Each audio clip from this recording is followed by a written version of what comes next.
आइए साथियों, आज हम समझेंगे कि बेसलाइन के डेटा को किस प्रकार ऐप पर या लिंक पर एंट्री करना है। तो जब आप लिंक को खोलेंगे और उसमें लॉगिन करेंगे तब आपको इस प्रकार से एक दिखाई देगा। आपको असेसमेंट वाले टैब पर क्लिक करना है। अब आपको ऐड असेसमेंट जहाँ लिखा हुआ है उस पर क्लिक करना है। फॉर्म खुलकर सामने आएगा। इसमें आपको आपके द्वारा जांच किए गए बच्चों का डेटा एंटर करना है। जिले का नाम जैसे मेरा हरदा है तो वो पहले ही आ गया है। ब्लॉक का नाम मैं इसमें चुनूंगा।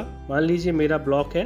अब हमें चुनना है क्लस्टर का नाम। हम जिस स्कूल में गए हैं वो किस क्लस्टर के अंतर्गत आता है। क्लस्टर का दूसरा नाम जन शिक्षा केंद्र भी होता है। तो आप अपने स्कूल के शिक्षक से पूछिए कि आपका स्कूल कौन से जन शिक्षा केंद्र के अंतर्गत आता है। इसमें आपको उस ब्लॉक के सभी जन शिक्षा केंद्रों का नाम मिल जाएगा। मान लीजिए मेरा जन शिक्षा केंद्र है पिपलिया, उसके अंतर्गत मेरा स्कूल आता है। अब इसमें आपको स्कूल का नाम मिल जाएगा। मेरा स्कूल है भुराली, EGS भुराली। तो मैंने अपना स्कूल चुन लिया। जैसे आप स्कूल चुनेंगे ऑटोमेटिक उसका डाइस कोड्स नीचे आ जाएगा। अब हमें जाना है टेस्टिंग का प्रकार पर। तो अभी हम बेसलाइन कर रहे हैं तो बेसलाइन चुनेंगे। टेस्टिंग की डेट चुनेंगे तो जो हम आज एंट्री कर रहे हैं उसी डेट को चुन लेंगे।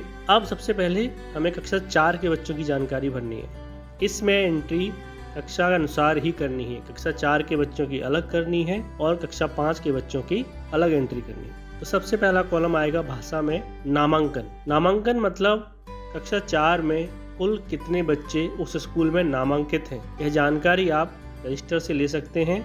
मान लीजिए कक्षा 4 में मेरे स्कूल में 15 बच्चे हैं। उसके आगे भरना है टेस्टेड बच्चे। तो जब मैं स्कूल गया मैंने 2-3 दिन टेस्टिंग वहाँ पर की, लेकिन 2 बच्चे ऐसे हैं जो गांव से बाहर अपने मामा के यहाँ चले गए हैं, वो मुझे नहीं मिले। मुझे केवल 13 बच्चे ही इन 3 दिनों में मिल पाए। तो मैं यहाँ लिखूँगा 13 बच्चे, क्योंकि मैंने 13 बच्चों की टेस्टिंग कर ली है। अब इन 13 बच्चों में से जब मैंने जांच की तब उन बच्चों का स्तर क्या आया वो मुझे भरना है। 13 बच्चों में से प्रारंभिक पर कितने बच्चे आए तो वो जानकारी मैं भरूंगा।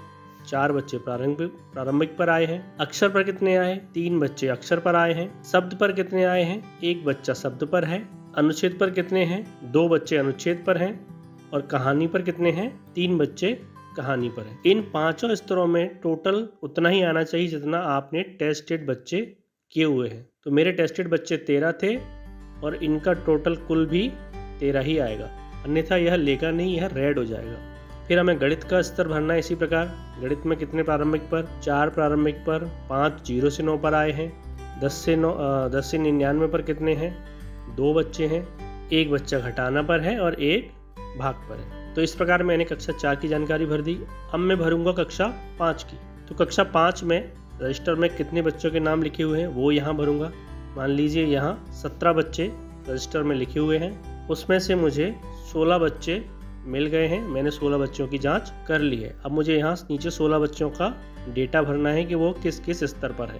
प्रारंभिक पर 6 बच्चे हैं, अक्षर पर 3, शब्द पर 3, 2 अनुच्छेद पर हैं और 1 कहानी पर। गणित में अगर मैं भरूं 4 प्रारंभिक पर हैं, 4 0 से 9 पर हैं, 3 10 से 99 पे हैं, 1 घटाना पर है और 4 भाग पर है। कुल मिलाकर 16 बच्चे मैंने यहाँ पर भी एंटर कर दिए हैं। अब मुझे क्या करना है? सेव एंट्री करना है। जो यहाँ पर लिखा हुआ है सेव एंट्री, उस पर क्लिक कर देना है। ये मेरा डेटा जो है वो सबमिट हो जाएगा।